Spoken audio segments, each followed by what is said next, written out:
Welcome to Man Cave Messages, our Halloween episode. We decided to sit down and just go through some fun Halloween facts. Nothing big, nothing spectacular, but I hope you enjoy it. I am Austin. I'm Caitlin. Hi. And happy Halloween.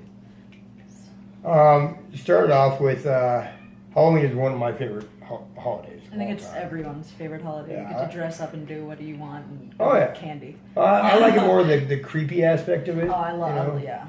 Like when I was a kid, I was raised here in Cass, Wyoming, and when I was a kid, they didn't used to lock the gates at the cemetery. Oh yeah, yeah. So when I was a teenager, we used to go and wander through and tell ghost stories and just creep each other out. Now I just watch scary movies because I'm old and boring. Yeah, no. Scary movies are fun for any age. They are. Always.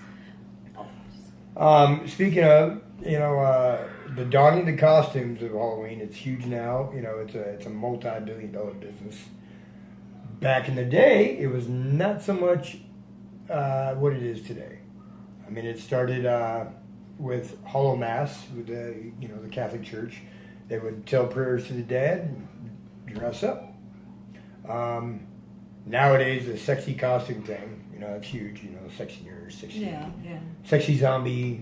Which I don't know how you'd be a sexy zombie, but it's out there. They do anything and everything. They have found a way. Yeah, that all started in the 1970s with the gay community partnering up with club owners, and they would throw parades. And the sexier the costume, the better. They'd give prizes and awards and everything. And open that floodgate. Now we have Sexy Elmos. Oh, yeah. Yeah, last year I saw Sexy Elmo. How? It was just a mask and, a red bikini. I'm Elmo, bitches. Yeah. God. It's disturbing to think about, All right, what about the poison candy? The watch out for the candy that's all... all parents check now for syringe yeah. marks. That's all an urban legend. That all started in 1950. A lot of kids did get sick that year. Yeah. And when a lot of the candy was tested, they discovered that orange dye number 1 was the cause. It has a chemical in it called benzene that is the byproduct of coal production. It's toxic.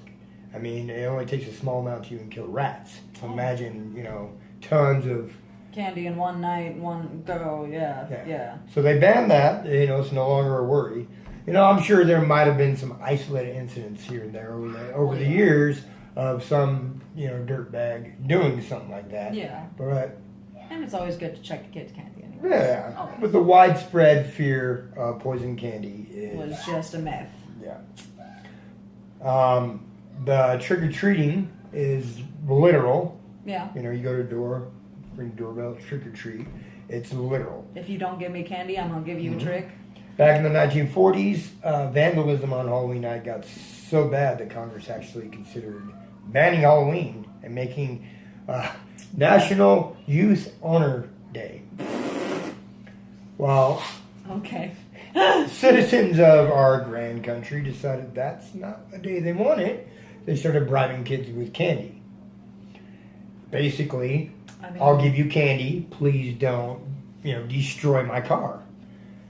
And I'm sure, like me, a lot of kids, when growing up, if you got an apple or a toothbrush or pennies from a house, that was the house you egged. Yeah. Or not that I'm condoning that. Don't do that. Or, throw toilet paper on. Yeah. But don't, again, no. Shaving cream on, No ideas. All right. Do as I say, not as I do. Bad examples. Yeah. Bobbing for apples.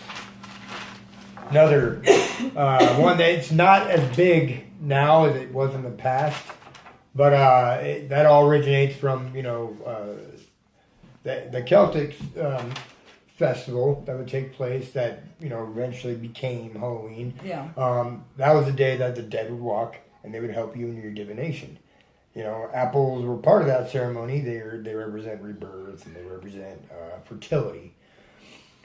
They would take that and over the years, especially Victoria, England, women would write symbols on it, throw in the water, If they got certain symbols, that meant certain things for their romantic life. Like they would have a baby within a year, or they'd be married.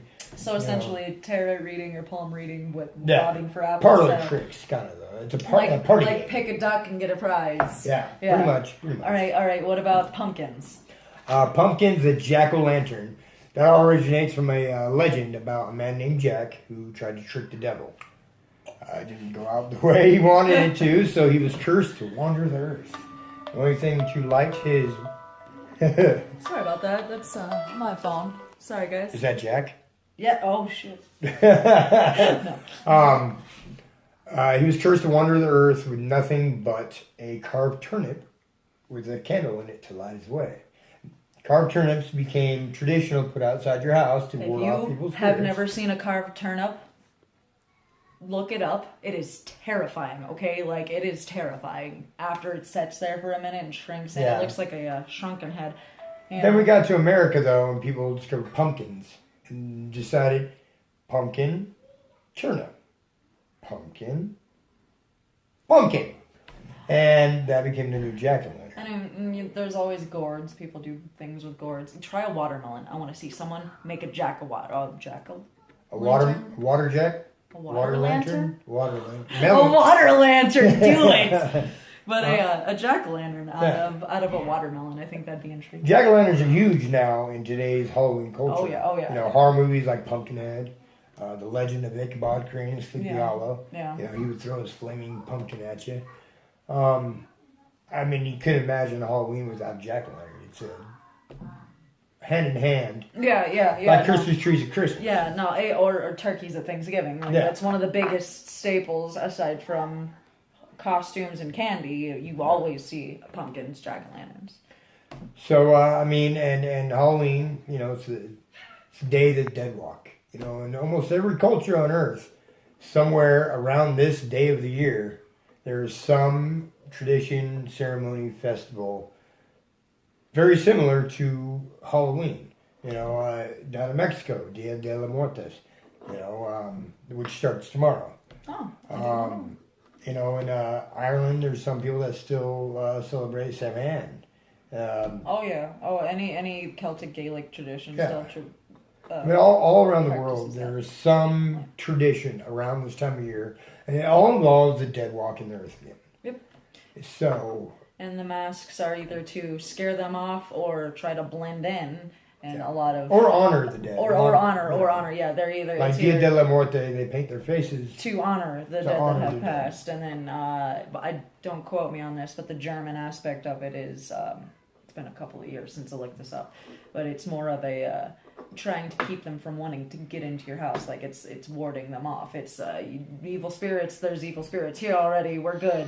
You already got it covered, kind of thing, you know. So, while you're out trick-or-treating or causing chaos or just dressing up as a sexy Elmo, just remember, if you hear that creak behind you, you hear that. Halloween costume. I can be a sexy. There you go. You hear that creak behind you, you hear a whistle in the woods. You hear some trees rustling that you can't quite explain. Remember, the dead are walking. It's Austin. Or it could be me. I am that creepy guy. Bye, guys. Thank you for joining us. Like, subscribe, and share, and we will see you soon.